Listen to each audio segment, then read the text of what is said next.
What's up, Yugi nerds? It's your boy Reaper here, and today we are back at it. Draw for Turn, episode 6. We have a really special guest. He's one of my close friends. It is our boy DarkArmedDuelist.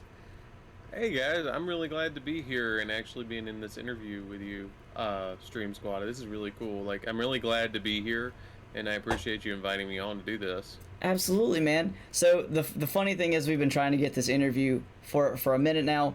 There's been some stuff behind the scenes going on. It just hasn't lined up, but I'm excited to have you on finally for an episode of Draw for Turn, man.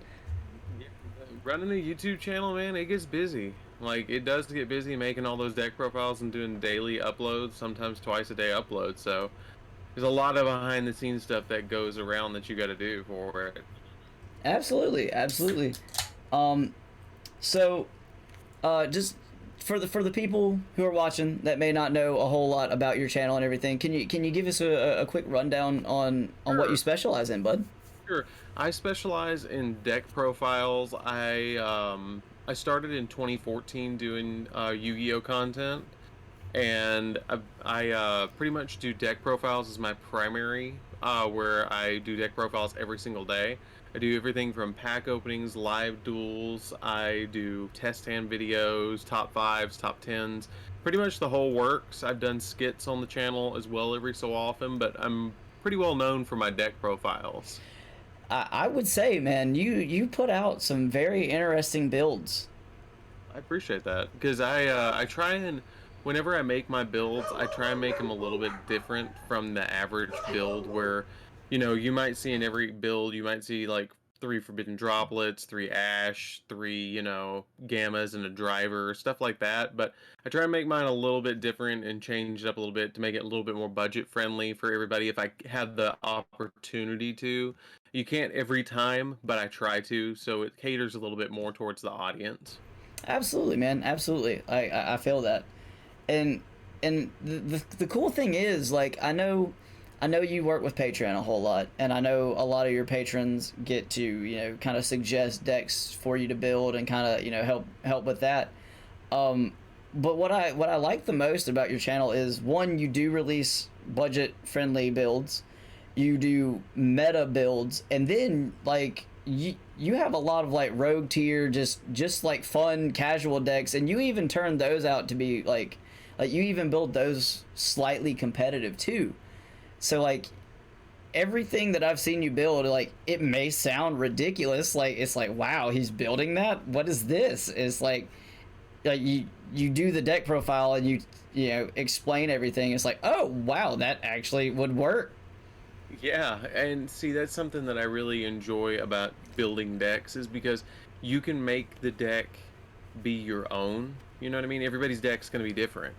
And Absolutely. that's why I like to that's why I like to post deck profiles out on the channel so much, is because it's almost like an art to it that you have to figure out exactly how many open slots you have with the archetype that you're working with. And the neat thing is, like, for example, one of the weird ones that I built recently was like a Masked Beast deck profile. Yeah. And Masked Beast has like, I think, 6 cards in the whole archetype. Oh wow. And so even if you maxed out at 3, then you have 18 cards in the whole deck. Yeah. So you have to kind of figure out what the 22 other cards you're going to do in this deck to even make it work. So that's something very interesting about deck building to me, is a lot of times it's critical thinking where you have to figure out exactly what you're going to do with the 40 cards that you have to put into the deck. And every archetype's different. Some archetypes will have 6, some archetypes will have 2, some archetypes will have 400 cards in them. It just depends on which archetype you're building, which is why I love building decks so much, is because every deck is different. Absolutely. And I love man. building them for the patrons too, because a lot of times they'll make me step out of my comfort zone with some of the decks. Yeah. Where they'll get me to do test hands for certain decks, and I'm like, I've never really played it before, but let's do it. Especially some of my patrons, like, I know Izzy's become legendary in my comment section and in my discords, where he'll actually come up with like the weird wacky decks, like using all the hand traps, like the Ghost Girl deck profile when I did that one.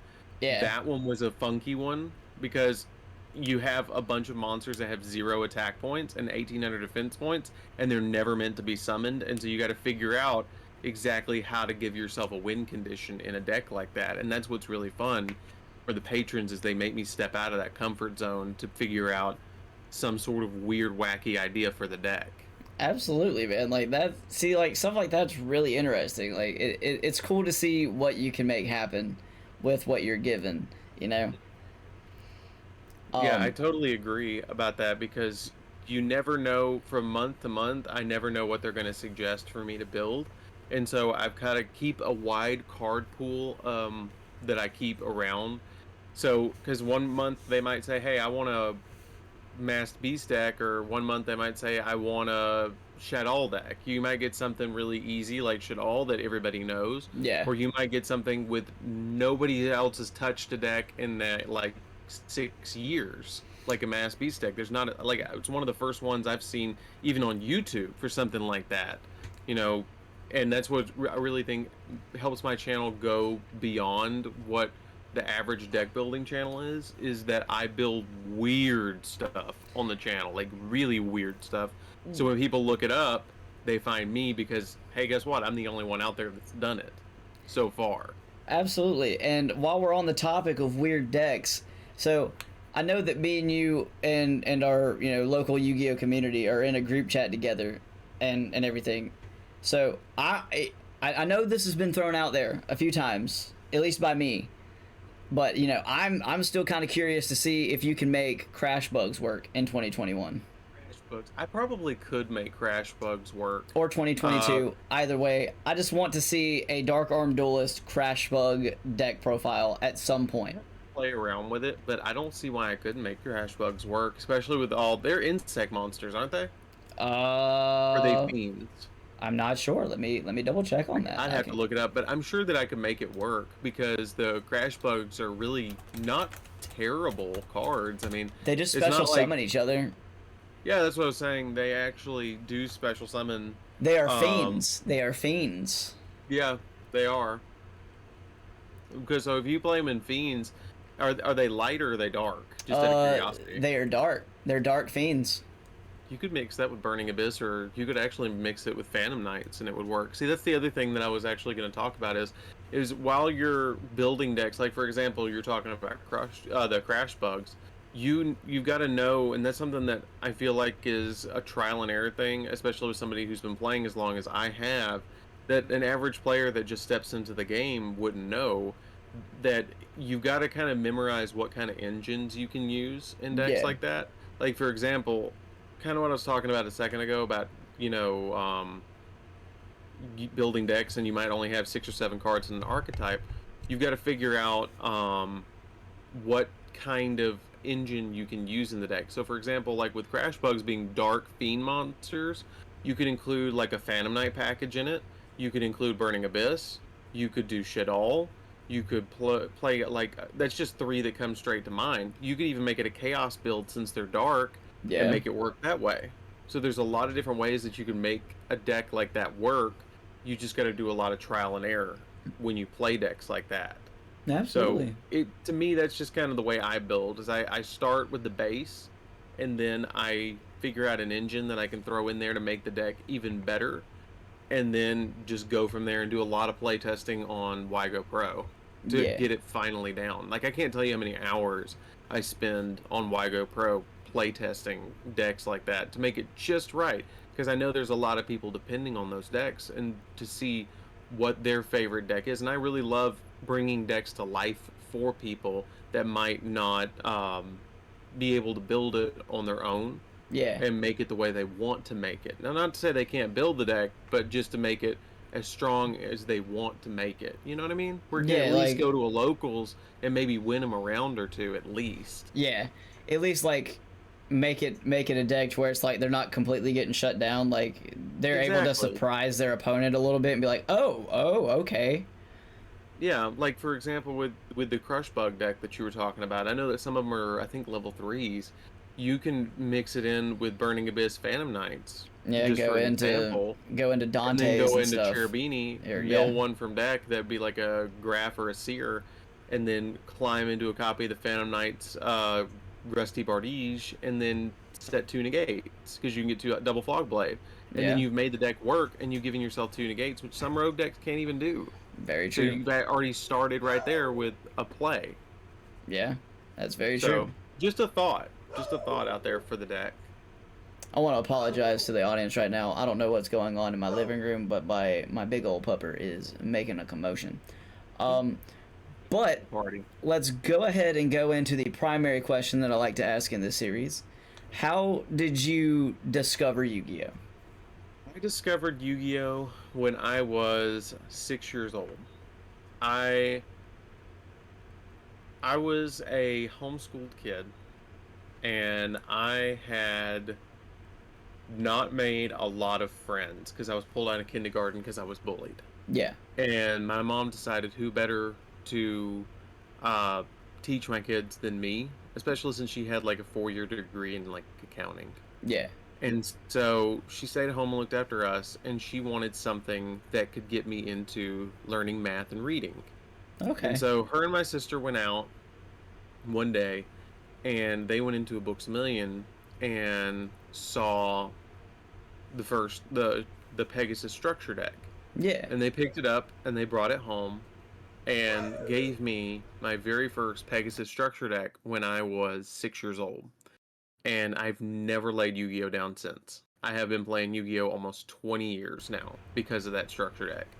And I remember after getting that first one, like a week later, I got the Joey one because my sister wanted to play with Pegasus's cards because she liked how they looked, and I fell in love with the look of Red Eyes Black Dragon. And so I picked up the Joey structure deck, and then I realized, oh my god, there's two more. There's Yugi and Kaiba that are out, and I actually remember going into like a Kmart, and I couldn't find any of the Kaiba structure decks anywhere. And I went into a Kmart and actually happened upon the Kaiba and the Yugi structure deck, and my parents picked up both of them for me like a month after I started playing. That's And so I awesome. had all four of the structure decks when they first came out. That's awesome. So I played a lot against my sister, and then when the Books a Million that they went to, they used to advertise at Books a Million that they had Yu-Gi-Oh days. I know you probably remember that too. I Um, vaguely remember yeah, them being like, "Oh yeah, we do tournaments at yeah, Books a Million." they did. They had Yu-Gi-Oh days because there wasn't, to be honest, back then there wasn't a lot of locals. I know Yeah, I sound a little old about it, but they didn't have locals back then. They didn't have especially our area. OTSs. Yeah, Yeah, especially no, our area. absolutely.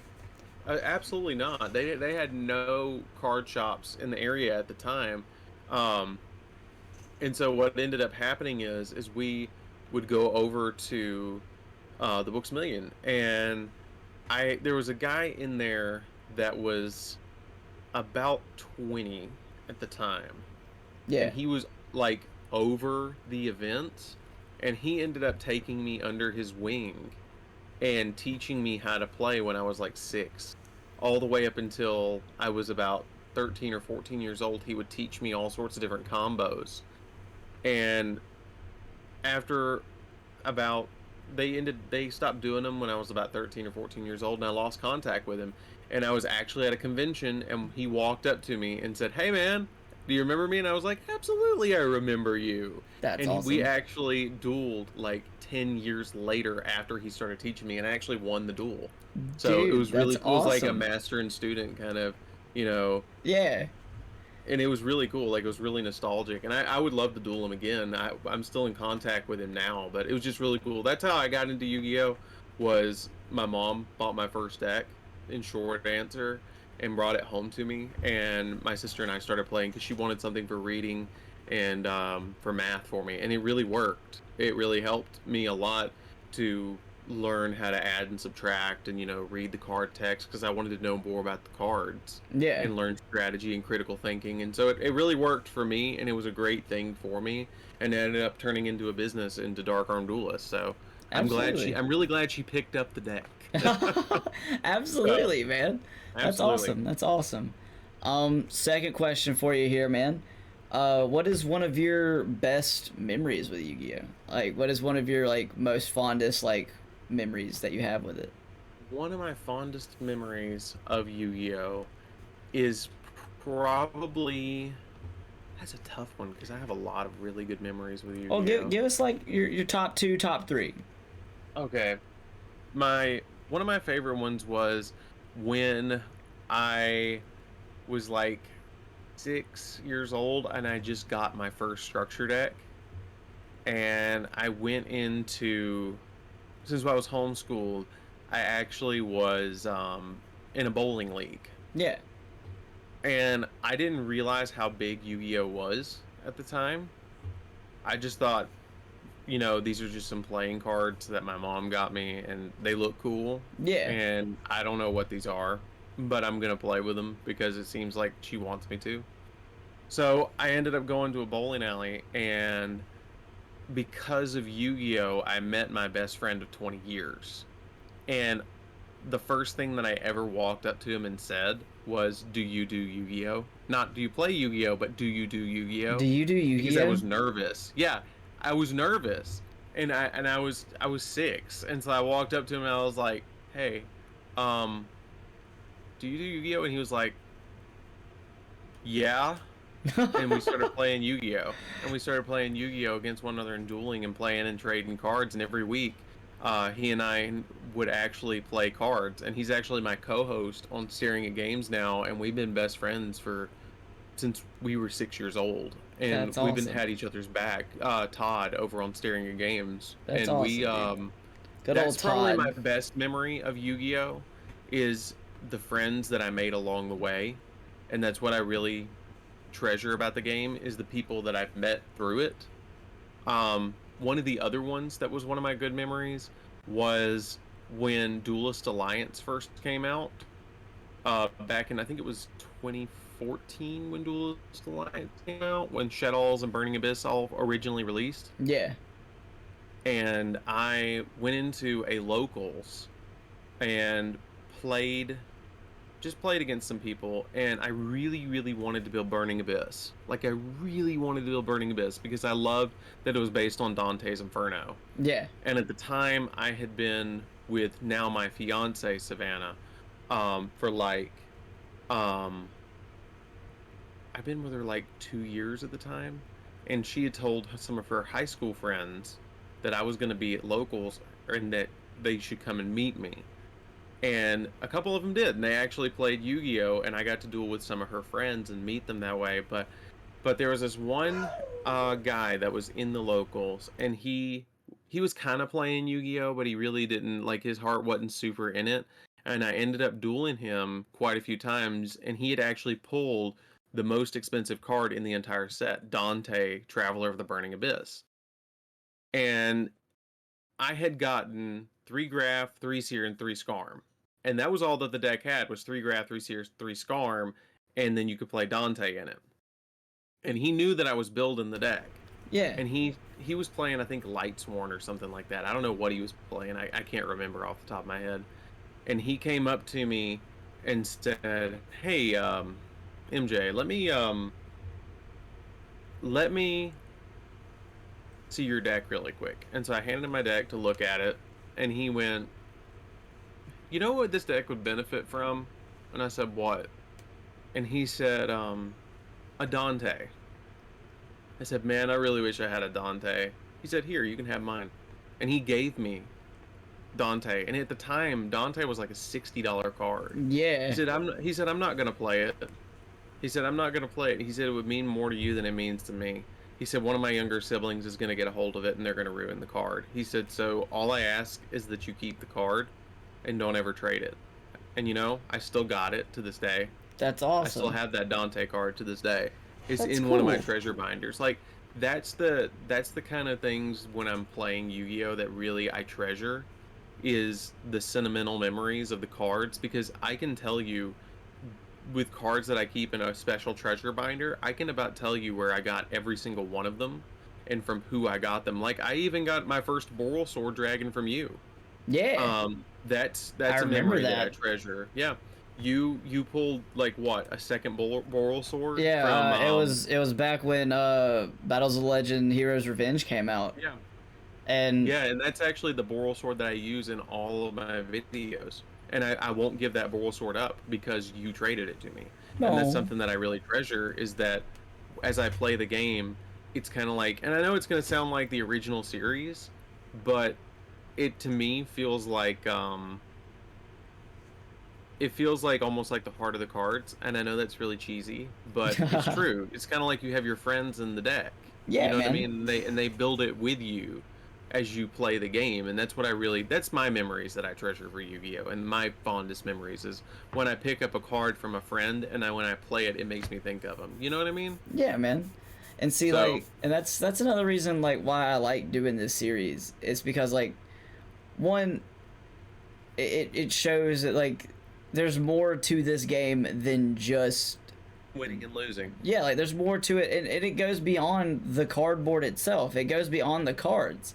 Like, Yu-Gi-Oh, yes, it is a trading card game, Exactly. but past that, like, you are connecting with people, you are creating these bonds with people. You don't know, like, you may sit down with a complete stranger at a card shop, or not even a card shop, but just like at a random house party or something, whatever, and you're like, yo, I play Yu-Gi-Oh, oh, you play Yu-Gi-Oh, I play Yu-Gi-Oh, what deck are you running? And then, like, right there you just made a friend out of Yeah. thin air because of a card game.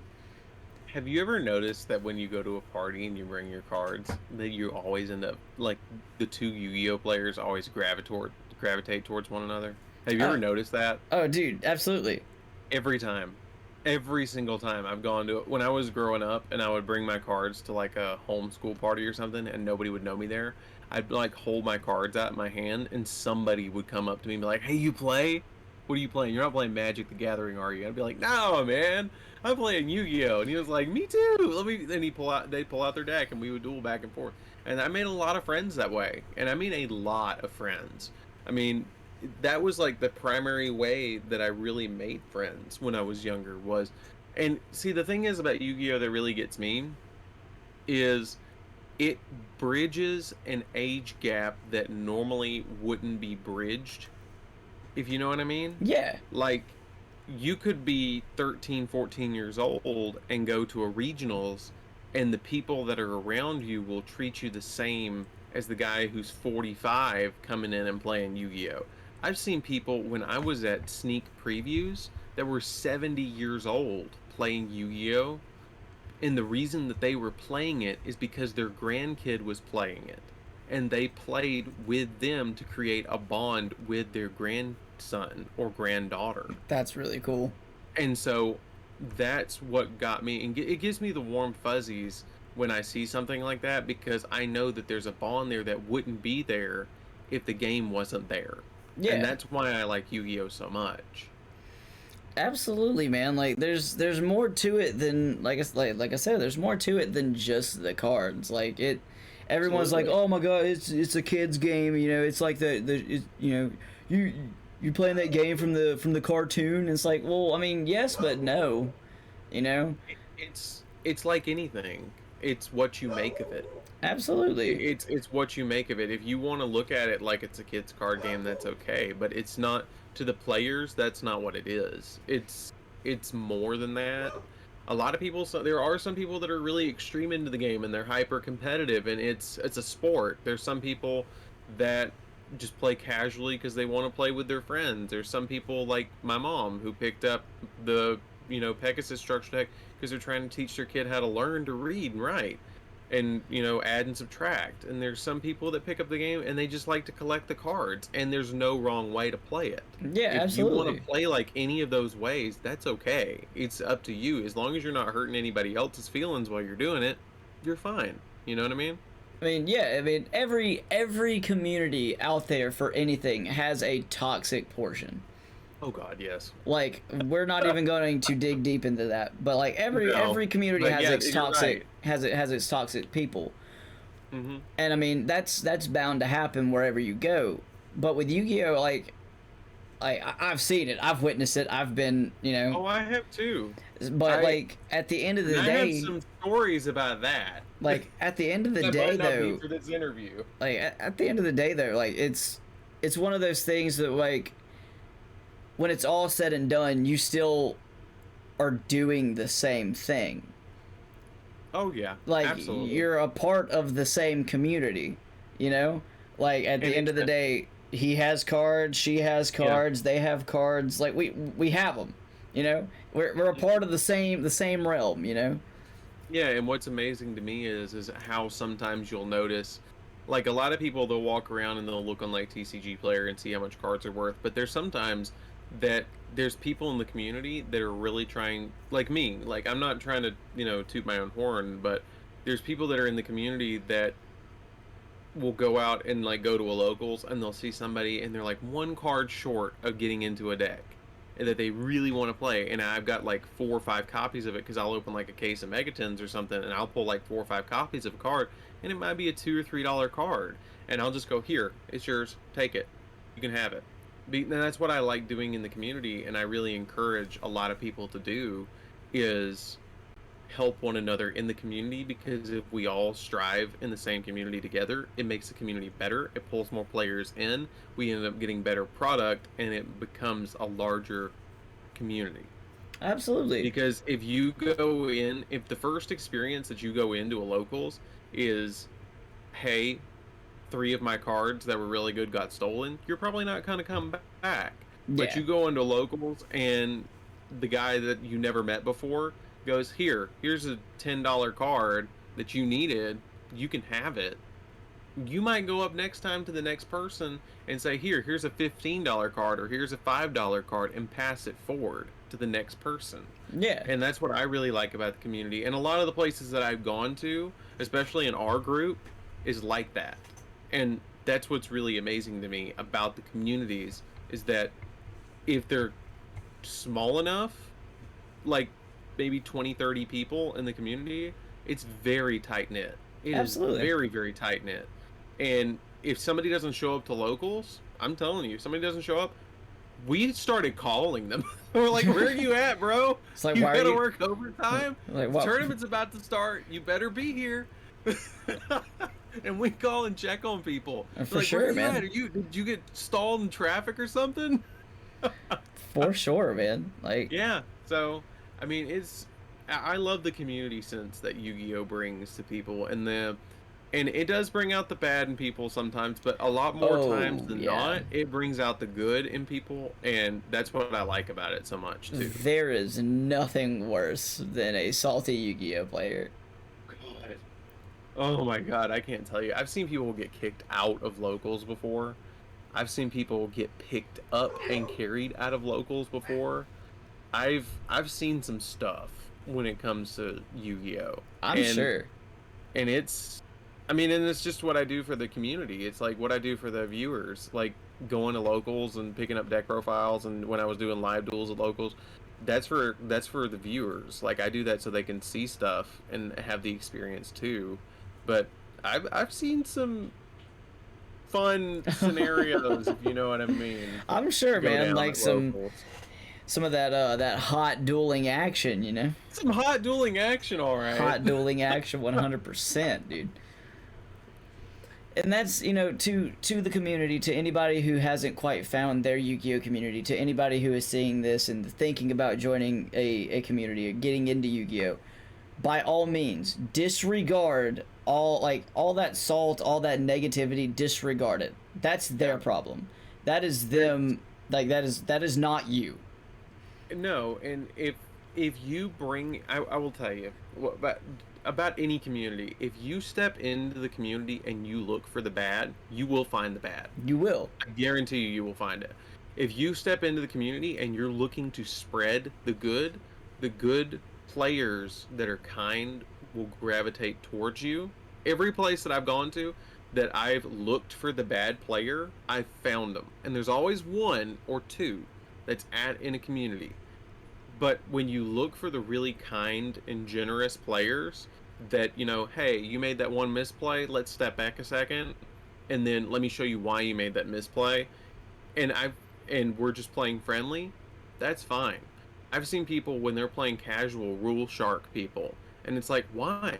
You're just playing casual. There's no reason to rule shark right now. Like, I get Right? if you're in the middle of a tournament and there's, a prize in the end, but well, you're playing casually. Wait a minute, And what's it's like, happening yeah, no, here? this is a learning. This is a Yeah, it's a like learning. We're play testing, dude. like this is Like some this people is take, and this is something else. A lot of people take the game too seriously, and I really like the more laid back like approach that I take with Yu-Gi-Oh on my in my community. It's, hey, you know what? You don't like my build? That's okay. You have your build, I have my build. That's fine. Maybe we can learn something from one another. Maybe I like your build better than my build. Maybe you like my build better than your build. Maybe you like a tech card that I'm playing and I like a tech card you're playing. Let's change it up. Let's take both of our decks and make them better from one another. oh yeah, man. And like if you look at my channel, like yeah, there's some slightly meta, like meta-ish builds on there, but I don't build like I don't put out meta content because I don't really play meta decks. One, because financially I can't afford them, and two, even if I could, like there's something about timing that I just can't always get down, and that's been my issue with Yu-Gi-Oh for years. Is like I always miss timing, or I question timing, or I don't, I just don't activate the right thing at the right All time. do. But We all do. It's not just you. Even me, who's been playing 20 years, there's still moments when I play certain cards and I'm like, is that the way that works? Is that really it? and I And I'll that's why I like automated systems sometimes, like Wygo Pro, because there's no doubt. If it messes up, it's either a bug in the system completely, or there's something that I missed. yeah, And and it teaches you, and that's something I will suggest for anybody who's listening to this that's trying to learn to play. Get an automated program, Wygo Pro, Legacy of the Duelist, Link Evolution.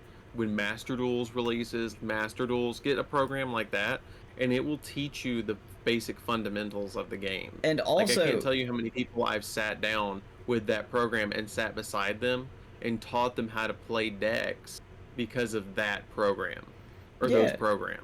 and also for anybody also starting out, don't be afraid to mess up. Don't No, be don't afraid, be like afraid to mess up. God, don't I've been playing 20 years and I still mess up. I mess up in test hands every so often, and I'll have to backtrack or delete them and then retake them, or I'll mess up in a live duel and I'll just chalk it up as a learning experience. like And there's now there's a lot of cards. people that comment out there and they get upset and say, hey, you misplayed here, here, here. And I'm like, okay, I'll do better next time. And that's all you can do. That's And I like in mean, anything. there's cards that have been out since I was a kid, that I've had since I was a kid, that I've known about, and like I know the effects front to back, back to front, and everything. I know In what the case, card bro. reads, but then like I'll go to activate it and be like, wait, can I activate it now? Is now the moment? Do it Do I like do it now? can I Is can this the I bottleneck? can I respond with this? I don't know. Yeah, I get that. See, I mean, when I first started like really like playing in like locals and stuff like that, there was moments that I thought that just solemn judgment said no to everything, and it actually doesn't say no to everything. Yeah. And you have to learn that about like speed spell 4s and speed spell 3, 2, and 1s, about when to chain and when not to chain, and to look for the bottleneck that your opponent hits. Like, if your opponent's playing heroes and you know that they don't activate like a Vision Hero Ferris right off the bat, or normal summon the Stratos, they're screwed because I play the deck. And I think that's something that gives me a little bit of an advantage when I play Yu-Gi-Oh, is that I play so many decks, so I know where to hit with the hand trap, See, and or with that's the solemn also judgment or the solemn strike. that's another issue, is that like there's so many decks and different deck styles and deck builds out there. Even for like one specific deck, you could have 5 different builds, and Oh like God, yeah. so you're not always yeah. going to know where to hit. And if you like say you think it's like, all right, this is where I hit it, and you hit it, well, guess what? They can still play through it. Surprise! I had, you hit my normal summon, you hit my Stratos. Well, Ferris in hand, special summon to field, and I go full combo. It's okay. Perfect example. I'm gonna go ahead and name drop our boy Easy Walker Games. You know him as Willie. Okay. His Glad Brigade deck is insane. I don't know if the deck Yeah. profile is up before this goes live or not. If it is, you guys need to go check that out.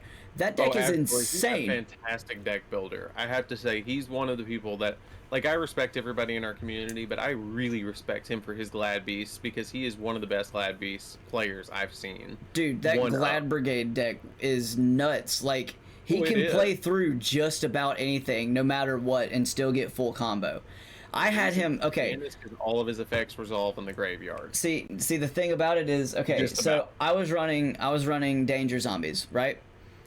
Well, he kind of had some trouble the first couple games because Zombie World Lock, it Oh yeah, changed Zombie World turns it off all changed of it his to flares. zombies instead of Wing Beast and Beast. So like that kind of stumbled him up. But he still found a way to break it. Out the Like, zombie world. yeah, And once like you're out the zombie world and you blow board and you've gone through all your resources, you're done. it was insane. Like, that deck isn't it's nutty. If it's out, go check out Yeah. that deck profile. If not, keep an eye out for it because Yeah, that I can confirm. I even as somebody who like builds so many decks, he let me look at it. Like we had recently an event and I took a peek at that deck and when I saw it, I was like, "Oh. Oh, it's mean, dude. that's just mean. Why are you doing that?" So if you guys haven't seen that video when it does come out, you guys should definitely check that one out because Like, it's a it's good deck. It is a really good deck, especially for like like I know the pure version of Tri Brigade has been topping a lot, but that build and it can see actually put out some really really crazy stuff. and that's what's crazy, even crazier about it is because yes, it's Glad Beast Tri Brigade, but he only he only touches the Tri Brigade engine just enough to make sure that his Glad Beast engine performs. Yeah, no, Like, and he that's doesn't the thing. rely a whole lot on the Tri Brigade engine. 90% of what he's doing is he's hitting you with Glad Beast, but but he's using the Tri Brigade to make it fully pop off. See, that's coming full circle to the first question about deck building. Yeah, That's what I was kind of talking about when you were talking about the crush bugs is you can build decks and use engines like the Tri Brigades to back up Glad Beasts, whereas the crush bug deck you could use Phantom Knights to back up the crush bugs or use Burning Abyss and Phantom Knight to back up the crush bug because the crush bug is your main strategy and then back it up with sub strategies behind it. So it's basically like adding support beams to a house. It's yeah, kind of like that. and it's just So it crazy. holds it all up, so it doesn't fall apart. And to me, it's just really crazy, and it's really cool to see like an older deck style like Gladiator Beast be able to be thrown in with the engine of Tri Brigade, which is new and topping and everything, and it works that well. Yeah, no, and it's that I mean it's amazing to me, especially with like decks like Dragon Link, for Yeah, example. that's Like a if deck you that's took never going to die. no, it's never going to. Dragon Link will always be a thing because as long as there is one dragon monster in the game, there's a way to play it. Yep. Because as long as you can link summon and summon dragon monsters, you can never truly kill Dragon I, Link. honestly, okay, I know. What was it? Was it LP that got hit on the ban list? It was LP and And Striker Dragon. Arcane. Yeah. See, even I honestly feel like even if they were to hit Pisty at this point, people would be like, okay, well, let's see what we can do now. But see, the thing is about trap. The thing is about that deck is even if you hit all those cards, all you have to do is just go back to playing Chaos Dragons, and Yeah. you're still playing Dragon Link because you're link climbing into like a Boral Sword, Boral Load, Access Code, any of those cards. You're still linking, so you're still Dragon Link Yep. by definition. So you can't get rid of the deck because all that deck is it has literally boiled down to there's no real archetype in that deck besides like maybe rockets, and you've boiled it down to the point that it's just generic support. It's kind of like zombies. Yep. You can't truly ever take zombies out of the game because there's so much generic support for zombies, and all of the archetypes that are in that sub archetype work together. and that makes all of the zombie decks work. It's like including Zombie World and Baller Draught and Glow Up Bloom and Banshee in a Mayakashi deck, or Yeah. including them in Uranui, or including them in Vindred. Or You kind of Eldritch. taken generic support and put it into an archetype to back up the archetype to make it better, so you have a backup strategy. Absolutely, man. Like, It's all spot strategic. on. I mean, that's what Yu-Gi-Oh is. You've got to be like super strategic when you build your decks, and you've got to really, really think about it when you build it. Of okay, if they hit me here, where do I go from here? If they Yeah. hit me at this spot, where do I go next? And there's some moments that even when I play Yu-Gi-Oh, that when you hit certain cards, you're like, okay, if they hit this, I'm done. Yeah. If they get this far, I can't respond. And you just got to know your deck's weaknesses. So, all right, gonna go into one of the last like actual questions of this Okay. of this interview. So I know your you know your name kind of says it all. Um, so I'm gonna kind of peel it back a little bit. What is your favorite Yu-Gi-Oh card? Oh, oh, well, with there now being, I think, 11,000 cards in the game, um, I, I would have to say it's got to be Dark Arm Dragon. Like, I know that's obvious, Yeah. but like, if Dark Arm Dragon was off the table, and I had to pick something else, it would probably be Red Eyes Flare Metal Dragon. Okay. And Which surprisingly, actually, like you mentioning that, you were talking about your collector binder, like your sacred card binder. Your Red Eyes Flare Metal Dragon that you traded me, uh-huh. that I got from you, as well as your Ebon Illusion Magician. Ebon Illusion Magician is sitting firmly, nice and pretty in my extra deck box, and every time I play Dark Magicians, it's always a good time. But Red Eyes Flare Metal Dragon that I got from you is currently sitting in my collection binder, because like I love it. I love its effect, but that card meant so much more coming from a friend that I was like, I can't play this. See, that's kind of the thing, and that's why I like going back really quickly before we go deeper into this question. Is that's why I keep that Boral sword and I use it in those videos, because when I lay it down, it makes me think of my friend. You know what I mean? Yeah. And I remember when you got that card for me. And I remember you texting me, and I was like, man, I really need a Boral sword. And I've been using a proxy for Boral sword on the channel for like 6 months to a year. And you just messaged me out of the blue and was like, I pulled a second Boral sword. Do you want this one? And we met at locals, and you got the Boral sword to me, and I was like, oh my god. Like, I thought that I was like the king of the world when I got that card. I was like, this card is like the best card ever. And so I still use it to this day. And like, I have like a gold rare version of it. I've had offers to get the Cybernetic Horizon version, the original print first edition. I will not use them if I don't have to, because I love that Boral sword. Aw. Because I knew who gave it to me and why they gave it to me, and they did something special to get it to me. You know what I mean? Yeah. Because they knew how important it was. And so Flare Metal, to me, going into the back end to the other one, Flare Metal is my favorite because Flare Metal is in my opinion, one of the most strategic cards in the entire game. Okay? Okay. And let me tell you why. Flare Metal to me is my favorite card, because outside of Dark Arm Dragon, because every time your opponent breathes, they take 500 points. Pretty much, yeah. And so it's such a mental mind game when you play Flare Metal against your opponent, because what I do is I'll make double Flare Metal, or I'll make the first Flare Metal, and I'll stop, and I'll look at my opponent, and I'll go, okay, you have 16 effects at this point with your life points to activate before you lose. Yeah. So start thinking.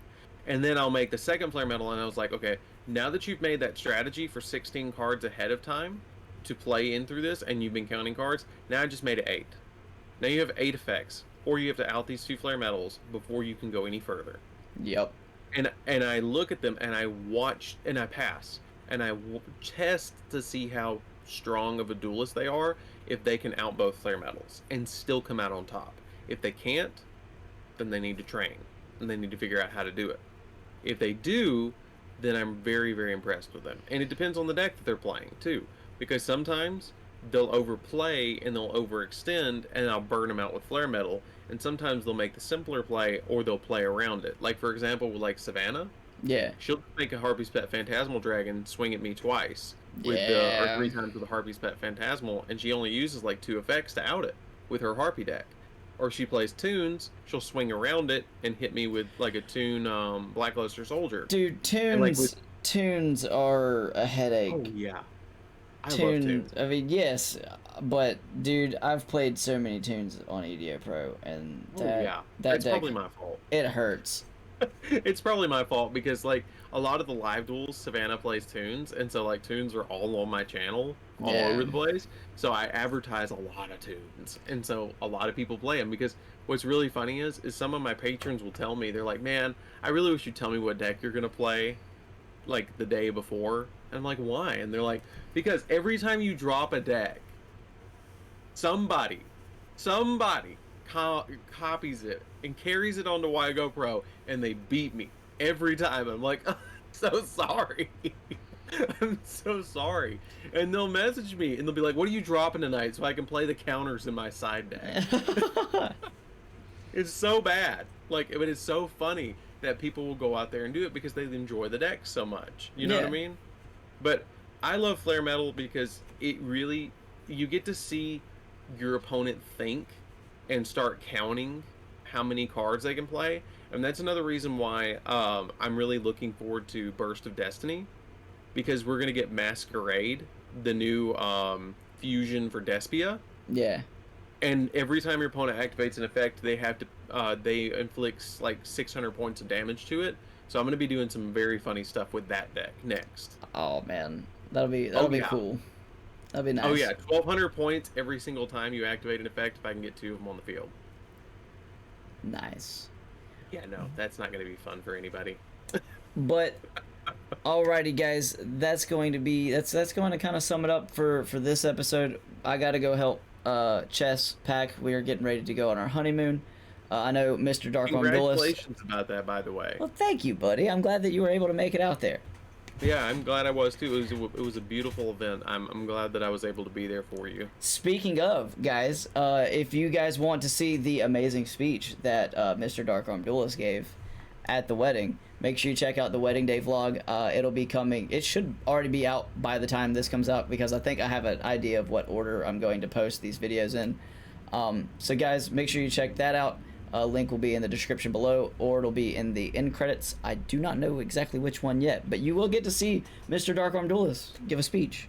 It is very sweet, very kind. But we gotta go get packed up and everything. I know Mr. DarkArmedDuelist here is probably about to go record some deck profiles. If not, he's gonna go hang out with his lovely lady friend, Miss Sav, I have 4 decks Savannah. next to me that I'm about to record.